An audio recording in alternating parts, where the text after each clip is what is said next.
नमस्कार, good evening. Money गुरु में आपका स्वागत है। आज इस पर्सनल फाइनेंस शो में हम बातचीत करेंगे लोन मार्केट पर, और कार्यक्रम में पार्टिसिपेट करने के लिए मुंबई स्टूडियो में हमारे साथ मौजूद हैं हर्ष रुंगटा साहब, CEO अपना पैसा.com। आपका स्वागत है रुंगटा साहब कार्यक्रम में। और आइए रुंगटा साहब, हम व्यूअर्स को बताते हैं कैसे वो पार्टिसिपेट कर सकते हैं। प्रश्न आप मेल और SMS के जरिए भेज सकते हैं। डिटेल स्क्रीन पर होंगी moneyguru@zenetwork.com पर। ये एक पर्सनल फाइनेंस शो, आज बारी है लोन मार्केट की। और अगर आप SMS के जरिए भेजना चाहें तो कर्ज लिखिएगा और फिर कंप्लीट डिटेल्स 57575 पर आप भेज दें। सवाल जवाब के सिलसिले को हम शुरू करेंगे। पहला सवाल जो हम इंक्लूड कर रहे हैं दिल्ली से है। ये प्रणव साहब की तरफ से सवाल है, और प्रणव साहब ने इनफैक्ट मेंशन किया है कि वो अपना एक पॉलीक्लिनिक सेटअप करना चाह रहे हैं जिसके लिए इनको लोन की रिक्वायरमेंट है। ये खुद डेंटिस्ट हैं और इस क्षेत्र से जुड़े हुए हैं। नमस्कार, आपका स्वागत है। प्रणव साहब, ये बताइए आपका ये पूरा प्रपोजल क्या है, इसमें मतलब क्या प्लान कर रहे हैं, कितनी इन्वेस्टमेंट है, कितने लोन की रिक्वायरमेंट है? तकरीबन मेरा एक्चुअली फर्स्ट से डेंटल क्लिनिक ओपन करने का प्लान है, मल्टी स्पेशलिटी डेंटल सेंटर का। ओके, मल्टी स्पेशलिटी आप जैसे कह रहे हैं तो इसमें अच्छी खासी इसमें फिर निवेश करना होगा। तकरीबन अराउंड 10 लाख का इन्वेस्टमेंट है। ओके, आप इसमें अपनी तरफ से खुद कितना इन्वेस्ट करना चाह रहे हैं और कितना आपको लोन की रिक्वायरमेंट होगी? तकरीबन मेरे पास अभी 1 से 1.5 लाख रुपए है अभी तो। ओके, आप अभी एज ऑफ नाउ आप अभी एज ऑफ नाउ प्रैक्टिस का अपना प्राइवेट प्रैक्टिस कर रहे हैं या कहीं पर आप साथ में किसी हॉस्पिटल से अटैच्ड हैं? अभी मैं एक हॉस्पिटल से अटैच्ड हूँ, पर मैं अपना प्लान कर रहा हूँ कुछ करने का। ओके, आपको कितना एक्सपीरियंस है इस प्रोफेशन का सर? कितने समय से आप ये प्रैक्टिस कर रहे हैं? मैं 1.5 ईयर से प्रैक्टिस कर रहा हूँ। ओके, आपको राय दिलवाते हैं कैसे इसको लेकर मूव कर सकते हैं। रुंगटा साहब, ये कुछ इनका ब्रीफ प्रोफाइल आप इनको कैसे बताएंगे, ये कैसे बैंक्स को अप्रोच कर सकते हैं? क्या ये एक नॉर्मल बिजनेस लोन की तरह ट्रीट होगा, या फिर ये जो इनका प्रस्ताव है ये प्रोफेशनल्स के लिए कुछ अलग स्कीम्स भी हैं? कैसे आप बताते हैं? और प्रणव जी, एक सवाल और, आपके पास कोई कोलैटरल सिक्योरिटी है जो आप दे सकते हैं? कोई दूसरा कोई प्रॉपर्टी या ज्वेलरी या कोई NSC या LIC पॉलिसी, ऐसी कोई सिक्योरिटी है जो आप दे पाएंगे? जी, पॉलिसीज है मेरे पास। तकरीबन मेरे पास जीवन आनंद कितनी होगी? जीवन आनंद है मेरे पास, अभी लिया मैंने, मेरे फादर ने अभी मेरी स्टार्ट कराई है, 3 साल हुए हैं उसको। सरेंडर वैल्यू कितनी होगी उसकी? सरेंडर वैल्यू पता करनी पड़ेगी सर, एक्चुअली पूरी डिटेल्स में तो मालूम नहीं है। पर आनम तक राउंड अबाउट 40,000 के आसपास मेरा LIC जा रहा है अभी। तो उसकी सरेंडर वैल्यू भी करीबन उतनी ही होगी अगर 3 ही साल हुए हैं तो एज अ कोलैटरल सिक्योरिटी कोई बहुत ज़्यादा उसकी वैल्यू नहीं है फ़िलहाल। तो एक चीज़ है कि अगर आप 2 तरीके से इसको कर सकते हैं। एक तो जो स्टैंडर्ड, चूँकि आप प्रोफेशनल हैं तो अगर आपके पास ज़्यादा एक्सपीरियंस होता तो कई बैंकें आपके लिए लोन देने के लिए तैयार होती, लेकिन आपके केस में चूँकि 1.5 साल का आपका एक्सपीरियंस है और इस्टेब्लिश्ड इनकम नहीं है जिसमें से रीपेमेंट होगा, न आपके पास आप कह रहे हैं कोलैटरल सिक्योरिटी है, तो फिर आपको ये टिपिकल जो है बिज़नेस लोन लेना होगा, प्रॉपर प्रोजेक्ट रिपोर्ट बनाकर। और कई बैंकों जो है वो उसके लिए लोन्स देती हैं और लोन्स देने के लिए तैयार रहती हैं, लेकिन कम से कम आपको अपनी तरफ से मेरे ख्याल से कम 3 से 4 लाख रुपए, 10 लाख का अगर टोटल प्रोजेक्ट कॉस्ट है तो कम से कम आपको अपने पास से 3 से 4 लाख रुपए तो लगाने होंगे, तब जाकर आपको ये लोन मिलेगा। और स्पेसिफिक स्कीम्स डॉक्टर्स के लिए भी है कई बैंकों में, डिटेल्स आपको स्क्रीन पर भी दिख रहे होंगे। जी, ये जैसे आप देख पा रहे हैं ये IOB की है, कुछ देर पहले और भी हमने रन किए हैं, तो ये स्पेसिफिकली आप जिस प्रोफेशन में हैं उससे रिलेटेड हैं, लेकिन ये जो पूरा आपको राय दी गई है उसके अकॉर्डिंगली आपको मूव करना पड़ेगा। इसमें प्रपोजल के लिए रुंगटा साहब इनको किसी प्रोफेशनल की हेल्प भी लेनी चाहिए, मतलब खुद उस तरह से रेडी शायद ना कर पाएँ, तो जब ये बैंकर्स को अप्रोच करें तो उसको एक प्रोफेशनल अगर रूप में लेकर जाएंगे तो वो क्या ज़्यादा बेटर रहेगा? हाँ बिल्कुल, अगर एक प्रोजेक्ट रिपोर्ट बराबर से बना के ले जाएं और कोई प्रोफेशनल की जो लोकल प्रोफेशनल हो या उनका खुद का अगर चार्टर्ड अकाउंटेंट ऐसा टाइप का काम करता हो या और कोई प्रोफेशनल हो तो उसका हेल्प ये इनको लेना चाहिए और वो इनके प्रोजेक्ट के लिए ठीक रहेगा। Right, all the best doctor Pranav. तो ये डेंटिस्ट हैं और इस तरह से अपना एक खुद का स्पेशलिटी क्लिनिक सेटअप करना चाह रहे थे। अगले सवाल हम मूव करेंगे। ये सवाल इंटरेस्टिंग है रुंगटा साहब। ये एक किसान है, एक फार्मर की तरफ से सवाल है महाराष्ट्र से किशोर साहब का, और ये पूछना चाहते हैं होम लोन पर। किशोर साहब, आपका स्वागत है। आपने होम लोन में दिलचस्पी दिखाई है। ये जो आप लेना चाह रहे हैं लोन, ये किस प्रॉपर्टी के लिए है? वो प्रॉपर्टी कहाँ पर है जो आप होम लोन का बात कर रहे हैं? सर, ये प्रॉपर्टी भारत जालना जिला जाफराबाद तालुका भारत गांव में है। अच्छा, तो ये ग्रामीण क्षेत्र में है जैसे आप बता रहे हैं, गांव में है। आपने गांव में है सर। आपने किसी बैंक को अप्रोच किया अभी तक? नहीं सर, ये पूछ रहा था कि किसानों को होम लोन मिल सकता है क्या, उसमें क्या क्या करना पड़ेगा, ये पूछने का था। आप को बताते हैं रुंगटा साहब, ये कैसे बढ़े आगे, और जो इनकी आय जो भी मतलब होती है उसको ये मतलब किस तरह से दिखाएंगे? ये इनको प्रूफ कैसे करेंगे, कैसे कन्विंस करेंगे लेंडर को कि इतनी मेरी आय है, और रेगुलर या जैसे भी मतलब जितनी इस प्रकार से होती है उसको किस रूप में ये पेश कर सकते हैं, मतलब कैसे मूव कर सकते हैं? तो जादव साहब, आपके पास अपनी जो आय का जो सोर्स है उसको प्रूव करने के लिए क्या है? रिटर्न्स तो अगर दूसरी इनकम नहीं है तो पता नहीं आप रिटर्न्स भरते हैं कि नहीं, लेकिन मंडी की रसीद वगैरह क्या है आपके पास प्रूव करने के लिए कि आपकी इनकम कितनी है और सालाना इनकम आपकी कितनी है? आप बताइए किशोर साहब, आपसे पूछा जा रहा है, आप अपनी आय जो आप बता रहे हैं लोन लेना चाह रहे हैं उसको आप चुकाएंगे कैसे, रीपे कैसे करेंगे? आय कितनी होती है, कैसे इसको आप दिखाएंगे? कोई कागजात हैं, कोई प्रूफ कर सकते हैं आप कि इतना आप कमाते हैं? कागजात पे तो नहीं बता सकते सर, लेकिन खेती में जितना इनकम आता है उतना तो भर सकते। सालाना कितना तक आय हो जाती है आपकी? 2 लाख तक हो जाती सर। कितने लोन की आवश्यकता है? मकान बांधने के लिए जितकी 2-3-4 लाख रुपए होना हो। रुंगटा साहब, क्या अगर ये उस तरह से प्रूव करना अगर मुश्किल होगा कि इस तरह से होती है डॉक्यूमेंटेशन वाइज, तो क्या मुश्किल होगा? लेंडर मतलब कैसे कन्विंस ऐसे होने में तो मुश्किल होगा लेंडर्स के लिए भी? हाँ बिल्कुल, एग्रीकल्चरल इनकम के साथ यही प्रॉब्लम होती है कि चूंकि उसके लिए उस पर टैक्स नहीं लगता, और अगर सिर्फ एग्रीकल्चरल इनकम हो तो फिर वो रिटर्न भी नहीं भरते, इसलिए उसके आधार पर लोन मिलना मुश्किल होता है। 2 बैंकें हैं जो फार्मर्स के लिए स्पेसिफिक लोन देती है, और चूंकि ये महाराष्ट्र में है, इनको बैंक ऑफ महाराष्ट्र जो भी है वो निकटतम ब्रांच से इनको संपर्क करना चाहिए। उनकी एक स्पेसिफिक स्कीम है फार्मर्स के लिए, लेकिन उस केस में भी इनको कुछ ना कुछ कागजात तो दिखाने ही होंगे। अगर ये मंडी में बेचते हैं तो मंडी की रसीदें होगी, कुछ उस बैंक के साथ अगर इनका व्यवहार रहा होगा, कुछ ना कुछ दिखाए बिना मेरे ख्याल से लोन मिलना मुश्किल है। लेकिन bank of Maharashtra best choice है, उनके पास एक स्पेसिफिक स्कीम है फार्मर्स के लोन के लिए।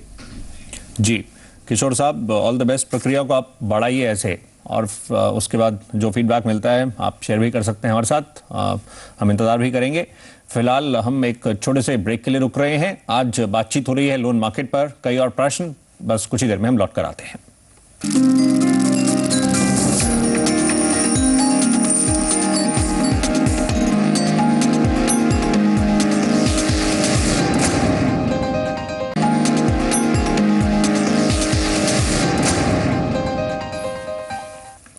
Welcome back. आज बातचीत हो रही है लोन मार्केट पर, और आज कार्यक्रम में पार्टिसिपेट कर रहे हैं अपना पैसा से हर्ष रुंगटा साहब।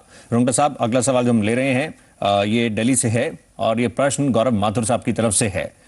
गौरव साहब होम लोन में इंटरेस्टेड हैं। गौरव साहब, आप अपना हमें प्लीज बताएंगे एग्जैक्टली आप अभी क्या करते हैं? आपने बोला आप कंपनी के साथ अटैच्ड हैं, एग्जैक्टली आपका वहाँ पर आप क्या रोल पर नहीं है, क्या एम्प्लॉय नहीं है कंपनी के? और मेरी जो service fee, monthly service fee आती है, it is around more than 2 lakh rupees a month, US dollar में आती है। And since I am an independent contractor with a Chinese company, तो मेरे को फॉर्म 16 वगैरह नहीं मिलता है, जिसकी वजह से बैंक्स में थोड़ा प्रॉब्लम हो रहा है लोन लेने का। I have recently purchased a house, मतलब उसमें 45 और 55% का पेमेंट स्कीम था, तो I already have paid 45% and I am looking for a loan of 55%। आपने जैसे कहा आपको फॉर्म 16 तो नहीं मिलता है, लेकिन आपके बैंक में वो रेगुलरली मंथली वाइज आप जैसे कह रहे हैं मंथ ऑन मंथ वो क्रेडिट होती है? बिल्कुल बिल्कुल, मंथ ऑन मंथ क्रेडिट होती है सैलरी सर। ओके, कितने समय से आप इसके साथ अटैच्ड हैं, कंपनी के साथ जो आप मेंशन कर रहे हैं? It is a yearly contract होता है और 2 बार ही रिन्यू हो चुका है वो। ओके, और आपने मेंशन किया है आपका 24 lakh round about annual package है। हाँ, मतलब it is a fixed package, annual package is around 34 lakh including commission, incentive and all. तो आपको क्या प्रॉब्लम हुई जब आपने बैंक को बताया कि आपके ऐसे क्रेडिट हो रही है, तो क्या इश्यूज हो रहे हैं? मैंने सब बैंक को बताया जब, तो उन्होंने कहा कि आपका ऑफिस कहाँ है, पहली चीज, क्योंकि I work from my home only. Okay. तो उन्होंने कहा एक तो आप पहले ऑफिस बताइए अपना, then they ask for form 16 लाइए आप। और अच्छा, आपने रिटर्न्स फाइल किए हैं, इनकम टैक्स रिटर्न्स? हाँ, रिटर्न फाइल करे मैंने। लास्ट ईयर का रिटर्न मैंने फाइल करा था, which was I paid around 1.8 lakh rupees as tax only. Okay, आपको बताते हैं रुंगटा साहब, इन दैट केस ये जैसे बता रहे हैं क्रेडिट भी हो रहा है, रिटर्न्स भी हैं, तो फिर कैसे मतलब ये इसको मूव कर सकते हैं?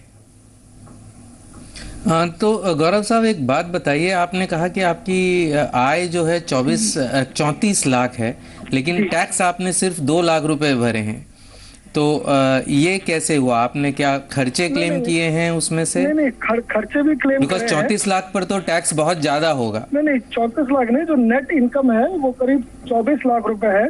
कुछ नेट इनकम जो आती है टेक होम, वो 24 लाख रुपए है, और उसमें करीब 2 लाख रुपए 30% के स्लैब से खर्चे भी निकाले हैं उसमें। एज ए प्रोफेशनल वो टैक्स भरा है मेरे सीए ने, तो it is done like this.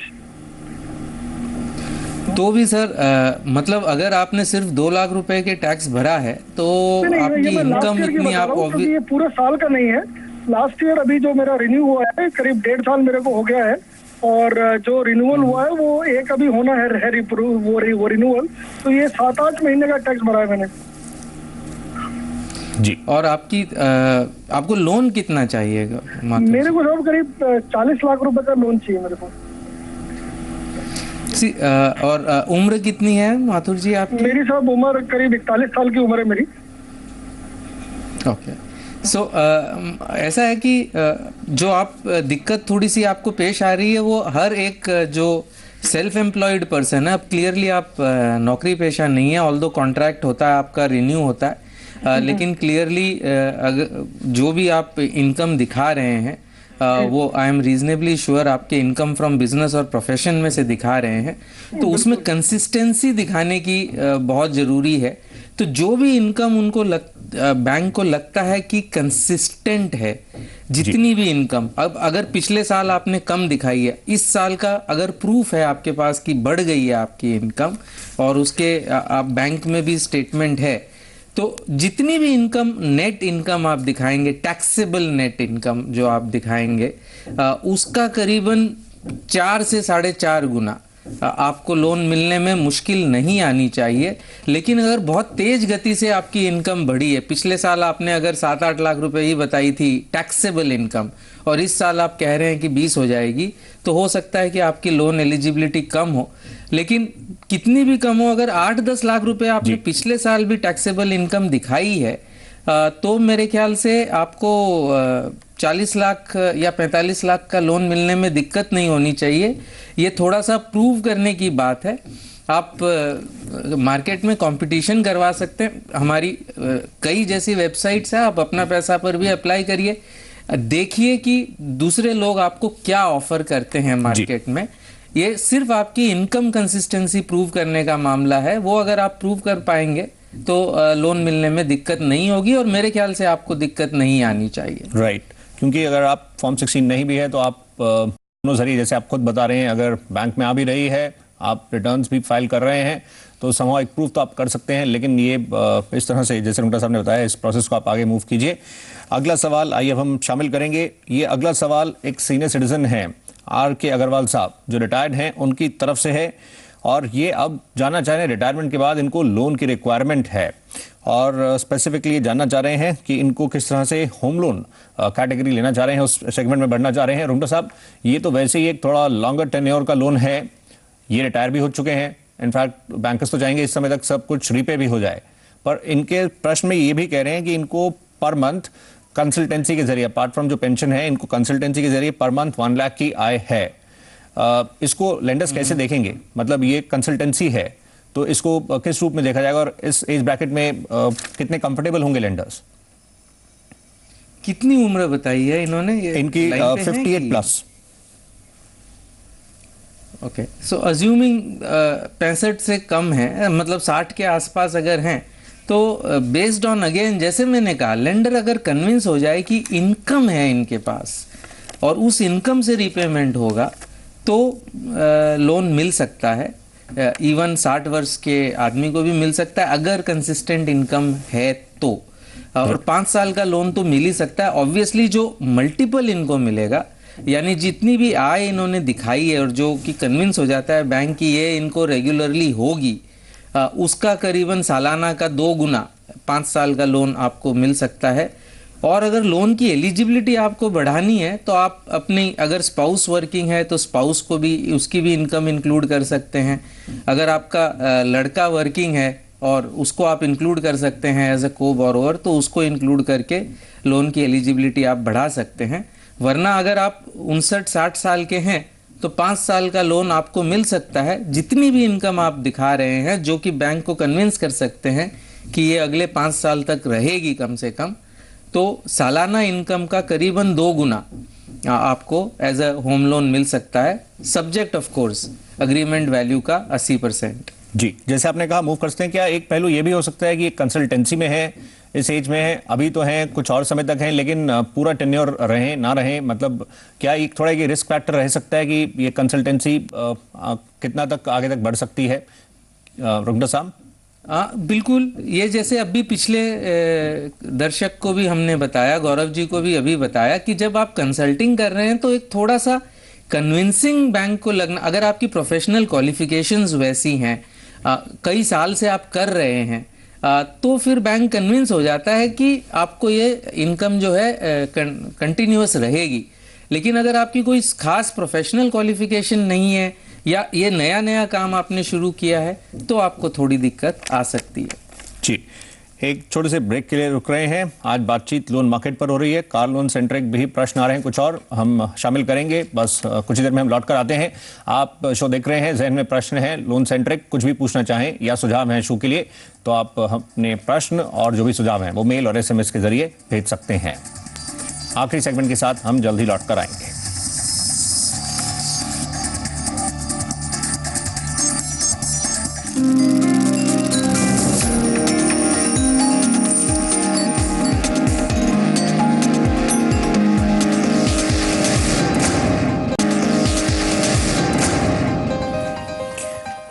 Welcome back. ये लास्ट सेगमेंट है, आइए कुछ और प्रश्नों को शामिल करते हैं। ये इनफैक्ट आखिरी ही प्रश्न होगा जिसको हम लेंगे। ये पुणे से है जतिन कुमार साहब का, जो मेल के जरिए ये कार लोन सेंट्रिक सवाल रुंगटा साहब, और ये जानना चाह रहे हैं लोन लेते समय क्या कुछ किन फैक्टर्स पर ये लोन इनफैक्ट मिलता है और उसमें क्या कुछ इंक्लूड होगा। इन्होंने इंश्योरेंस का रजिस्ट्रेशन मेंशन किया।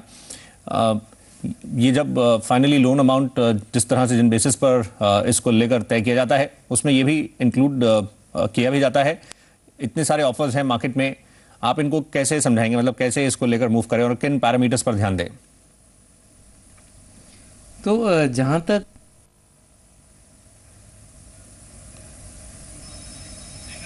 तरीके से कैलकुलेट हो सकता है, अगर आप जो जिसे कहते हैं कि एक्स शोरूम प्राइस है जिसमें कि इंश्योरेंस और रजिस्ट्रेशन चार्जेस इंक्लूडेड नहीं होते, तो उसका कई बैंकें जो है आपको 100% भी दे सकती है, 90% तो कई बैंकें देती है।